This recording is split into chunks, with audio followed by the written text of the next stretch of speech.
Welcome to the Business Finance Bulletin, episode 295.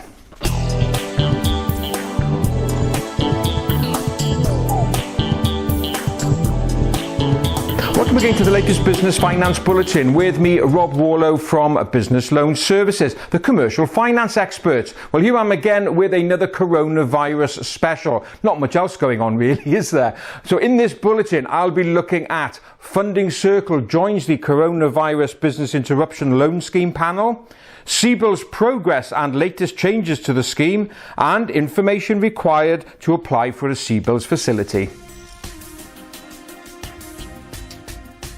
Well, here we are again with an episode focusing purely on the impact of the coronavirus. And in particular, I want to devote the whole episode to looking at the Coronavirus Business Interruption Loan Scheme, or CBILS as it's more commonly known. Now, in previous bulletins, when I've been taking a good look at the scheme, one of the criticisms I had that the existing panel of then 40 lenders just wasn't broad enough. And the other problem, of course, is that the banks are now being criticised as regards the speed, or should I say lack of speed, in getting loans dispersed. One thing I said in one of the bulletins was that the panel needed to have a fintech or a peer-to-peer lender on board. These guys are geared up for dealing with volumes. Their systems and processes can go through loan applications really quickly. Well, I'm pleased to see this week that Funding Circle has announced that it is now an accredited partner on the scheme. Now, as I speak, they're not ready to accept loan applications. They're busy designing the product and should be rolled out within the next week or so. And that's really going to be a game changer for this facility. Now, this comes on the back of 2 weeks ago, other new lenders went onto the scheme, namely Oak North Bank, Synergy, Co-op and also Starling. So it's good to see that new lenders have been admitted to the scheme. And all of these guys, they come with no baggage. All of the high street banks just have decades and hundreds of years of mindset about how they deal with small businesses. And that's why it's such good news to have these new kids on the block coming into the scheme, because they really will shake things up. So if you're in need of a CBILS facility, keep an eye out, because there'll be many more new lenders coming out on this panel. Well, let's move on now to have a look at the progress of the scheme, some of the recent changes made, and also changes which are being talked about. First of all, progress. Well, as I mentioned in the previous segment, it's pretty slow. Now, every week, HM Treasury and the British Business Bank is releasing figures in terms of volumes of applications received, number of loans approved, and total amount dispersed. The latest figures, as of the 15th of April, show that they've dispersed a total of £1.1 billion. Number of applications received, 28,460. How many approved? 6,020. Now that's an approval rate of just, and get this, only 2.1%. That's pitiful. So clearly there's a lot of work to do. The average loan size is £185,000, which kind of suggests that the lower end of the market aren't really probably getting their share of this money. So clearly a lot of work to do.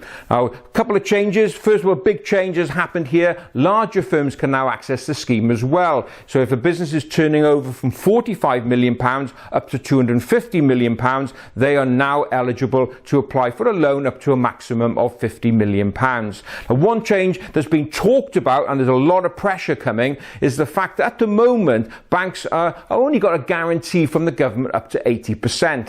And many people are now saying, listen, government, make it a 100% guarantee, because at the moment the banks are still on the hook for that missing 20%, and people think that this is what is slowing it down. The banks are going really deep into their due diligence because they're still at risk. So people are pushing for the government to change this to make the loans 100% guaranteed by the government, and they hope that that will open it and the log jam will disappear and the money will come out a lot faster. It'll be interesting to see if the government yields to this pressure in terms of that guarantee figure. To close this bulletin, I want to take a look at the information that is required of you when you apply for a CBILS loan. Now, we've been supporting many business owners who want help in putting this information together. Now, when it was first launched, everyone just thought this was going to be an emergency pot of money available via CBILS. But there's a fair amount of information that is required, and that is putting off many business owners. And it's also causing a huge amount of delays in the banks as well in terms of the volume of information they're asking. So what will you be expected to give? Well, obviously, your last 3 years audited accounts, your management information, a cash flow forecast, also for you personally, a personal statement of your income, expenditure, assets and liability statement, and also an impact statement in terms of how your business has been affected by the coronavirus. How were you performing before? What impact has this had on your business in terms of where your suppliers have gone, where your customers have gone? How's it impacted your supply chain? All of these things the bank want to know about. But also, more importantly, they want comfort from you that you will be able to trade out of this once this lockdown is lifted and we get back to an element of normality. So it's really a bit of forecasting ahead as to how you think your business is going to get back on track. So there's a fair bit of information required there. So if you are thinking of applying for a loan, set some time aside in order to put a good proposal document together. Of course, if you need help on this, we're here to help you. Just drop us an email, info@businessloanservices.co.uk, and we'll happily guide you through the process.